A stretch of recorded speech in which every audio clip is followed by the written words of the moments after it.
You are still translating words in your head before you speak, aren't you? Yes, every single time, and it is exhausting. And you think studying another grammar book is going to fix that. That is what my teachers always told me. If I memorize the rules, I will stop making mistakes. Which is exactly why you are stuck, Adam. You are treating English like a math test, but fluency is not a test. It is a physical reflex. A physical reflex, like catching a ball? Exactly. When someone throws a ball at your face, do you calculate the speed and wind direction? No, I just put my hands up. Exactly. Your body reacts. But right now, when someone asks you a simple question in English, your brain stops. You search for a word, you check the grammar, you translate from your native language, and by the time you open your mouth, the conversation is already over.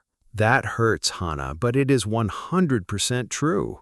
So, how do I stop doing that? Is there a secret trick? There is no magic pill, there is no secret shortcut, but there is one harsh reality you need to accept today. I'm ready. Tell me. Your brain cannot produce what it has not absorbed.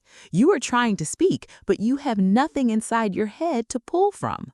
Wait, I read English articles, I do vocabulary flashcards, I have things in my head. Reading is silent. Flashcards are silent. Fluency is noise. Before you can speak naturally, you have to flood your ears with the language. Total auditory immersion. Flooding my ears? Like listening to music? Music is good for relaxing. I'm talking about real, unscripted English conversations, podcasts, interviews, real people talking over each other.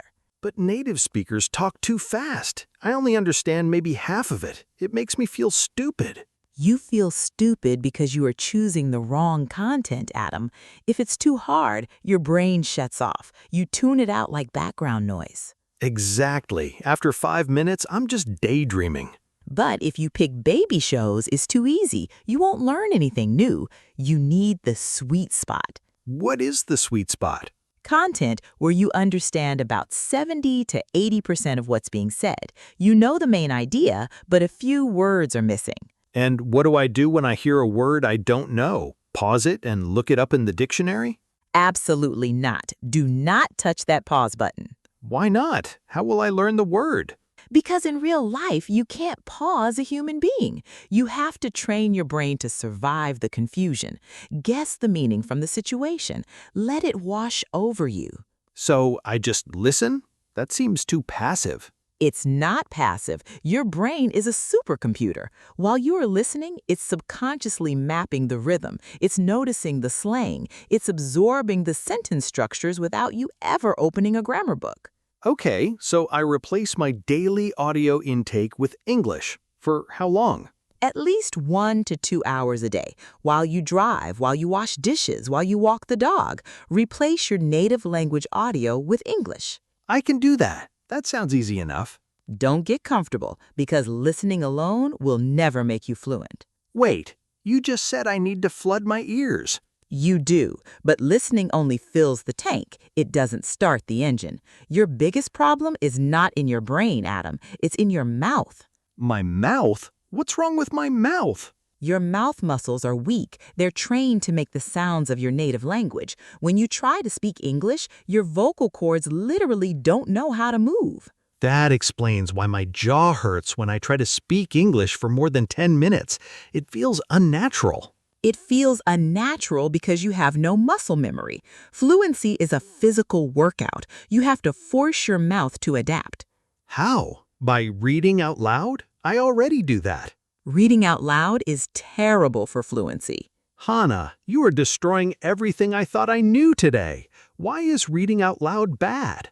Because when you read words off a page, you use your native language filter. You see the letter T and you pronounce it the way you do in your home country. You read like a robot. So if I can't read out loud, how do I build this muscle memory? You become a shadow. A shadow? The shadowing technique. This is the secret weapon of polyglots. You play a piece of audio, a natural conversation, and as you listen, you repeat out loud exactly what the speaker is saying, just half a second behind them, like an echo. Wait, You want me to speak at the exact same time they're speaking? Yes, slightly behind. That sounds chaotic. My brain is going to explode. Good, let it explode. Because when you do this, something magical happens. You completely bypass your native language filter. You stop thinking about letters on a page. So I just mimic the sounds?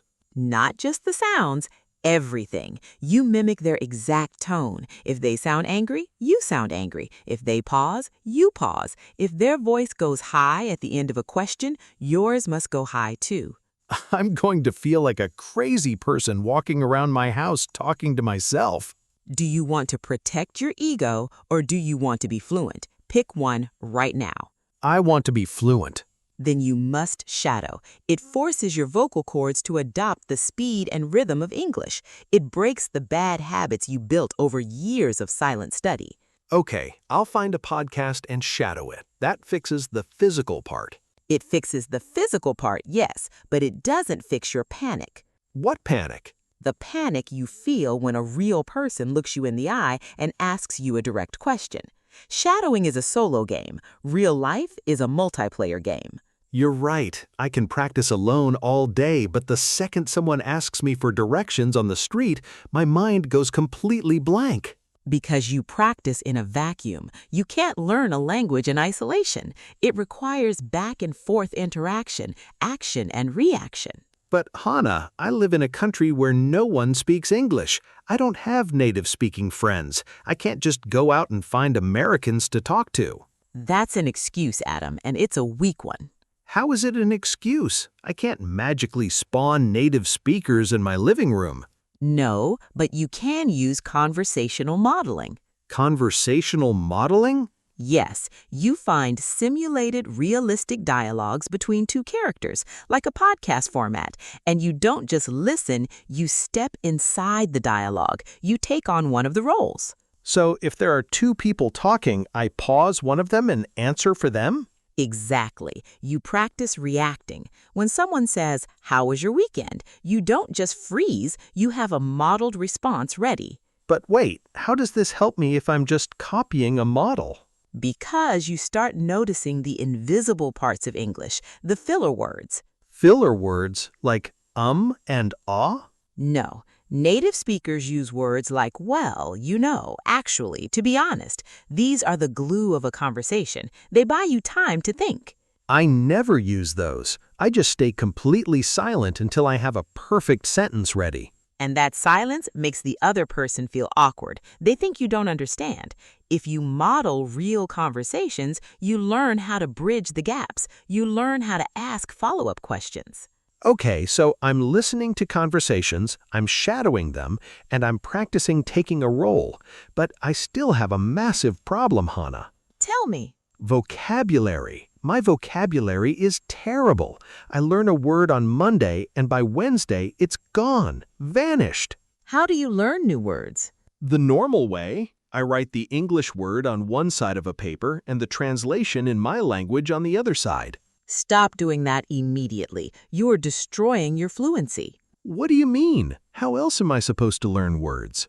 Memorizing lists of single words is a trap. Native speakers don't speak in single words. They speak in chunks, blocks of phrases. Chunks? Give me an example. Let's say you want to learn the word decision. What do? I write decision equals making a choice. Wrong, because tomorrow you'll try to speak and you'll say, "I did a tough decision," and everyone will know you're a learner. Oh no, it's make a decision, isn't it? Exactly. When you learn a new word, you must only learn it inside a complete sentence. Never isolate a word. So instead of learning decision, I learn the entire phrase, make a tough decision. Yes, contextual vocabulary acquisition. Let's try another one, the word depend. I know that one. It means relying on something. So put it in a sentence. It depends of the weather. Wait, it depends from the weather. See the panic? You know the word, but you do not know the preposition because you learn the word naked.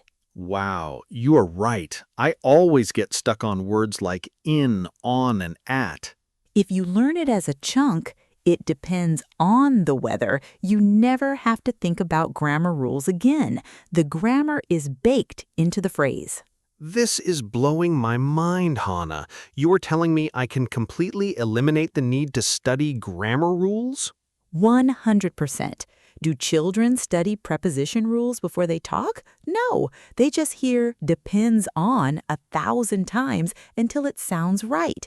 If you learn chunks, you guarantee you always use the correct structure automatically. Okay, so I'm ditching the single word flashcards today. Context only, complete sentences only. Good. Now you have the right strategy, but strategy is useless without the final piece of the puzzle. What is the final piece? The system, the frequency. How often are you actually going to do this? Well, my plan was to sit down every Sunday and grind for 4 hours straight, really lock myself in a room and focus. That is the fastest way to fail. 4 hours of studying is failing? Cramming English for 4 hours on a Sunday is useless. Your brain cannot digest that much input at once. Consistency beats intensity every single time. So what is the alternative? 20 minutes. 20 minutes? That's nothing. I spend more time scrolling on my phone. Exactly. But it must be 20 minutes every single day.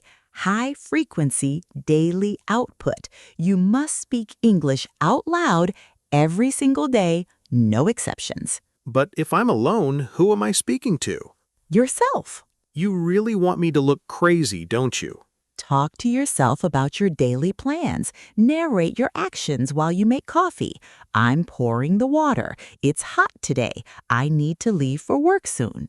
That feels so basic.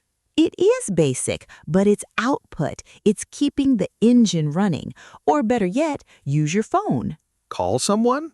No.